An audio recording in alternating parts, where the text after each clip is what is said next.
السلام عليكم ورحمة الله وبركاته. حبايبي عاملين ايه؟ وحشتوني جدا جدا جدا. النهاردة بقى معايا عرض بتاع القصة بروتين. عرض القصة بروتين يعتبر بنص الثمن. يا جماعة احنا رجعنا نعمل عروض تاني عشان الدنيا واقفة والدنيا مريحة، عشان الدنيا تمشي. رجعنا نعمل عرض القصة بروتين تاني. كنا بنعمل الدوران اللي قدام ده ب200 جنيه، النهاردة انا عملتها ب100 جنيه. زي ما انتوا شايفين ده الشعر من ورا. طبعا احنا عاملين كافيار مش بروتين، عاملين كافيار لان فتلة الشعر زي ما انتوا شايفين كده مش مجعده قوي بس هايشه وناشفه.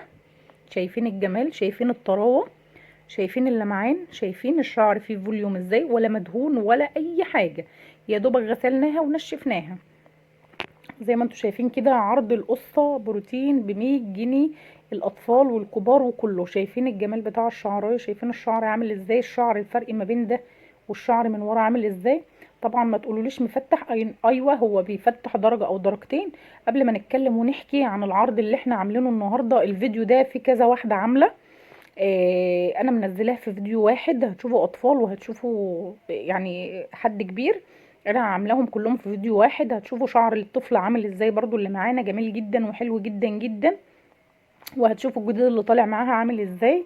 قبل ما نحكي عن اي حاجة هنقول الاول كده اللهم صل وسلم وبارك على سيدنا محمد. طبعا ديت سلمى حبيبة قلبي عملت زي ما انتم شايفين كده الجزء برضو اللي قدام، يعتبر النص او الواجهة او الدوران اللي قدام، بس ده يعتبر نص الشعر مش القصة. يعتبر ده كده مش نص ده يعتبر كده نص الشعر من قدام. انا باينه لكم، تعالوا اشربوا معايا مغات. يا رب ما يكونش الصوت باين في المونتاج، لان انا مش قادره، المغات سخن جنبي وانا مش قادره اقاوم يعني جماله. شايفين بقى اللي طالع القديم اللي احنا عاملينه قبل كده، شايفين طري وشكله عامل ازاي، شايفين عامل ازاي. انا يعني راضيه بحكمكم وبالنتيجه اللي انتوا هتقولوها.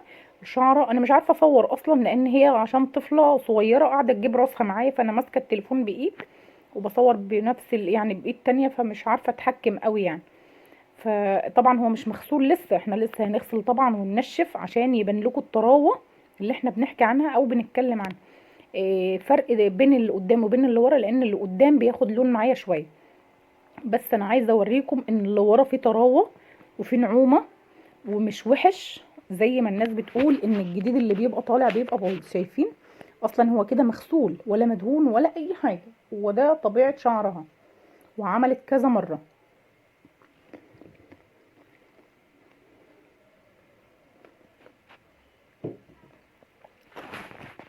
طبعا احنا رجعنا ننزل عروض تاني، وعندنا عرض في رأس السنه ان شاء الله. اي حاجه بنص الثمن، اي حاجه عندنا في رأس السنه بنص الثمن.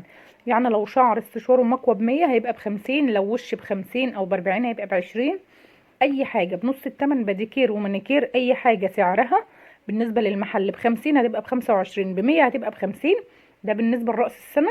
وان شاء الله ان شاء الله ان شاء الله نكرر العرض ده تاني في عيد الام باذن الله يعني. زي ما انتم شايفين كده ده الشعر اللي كان معايا النهارده. الشعر طبعا باين، بيحكي عن نفسه. الشعر لما يتغسل بيبقى فيه طراوه جميله جدا جدا جدا جدا. طبعا في فرق جامد بين ده وبين ده، اي نعم في فرق، بس اي نعم برضو اللي ورا مش وحش، اللي طالع اللي هو القديم اللي احنا كنا فاردينه قبل كده مش وحش. شايفين الجمال، ولما يتغسل هيبقى فيه طراوه ويبقى فيه فوليوم عن كده، حلو جدا وجميل جدا. ويلا بقى احنا نزلنا عروض كتير عشان احمسكم. شايفين الجمال بتاع الشعرايه، شايفين لما بيتغسل بيبقى طري عن كده. طبعا بتمشي على سيرم بيبقى جميل جدا. ادي فرد الاطفال، اللي بيقول فرد الاطفال ادي فرد الاطفال. ده كانت نهايه الفيديو، اشوفكم في فيديو جديد واشوفكم على خير. على السلامه.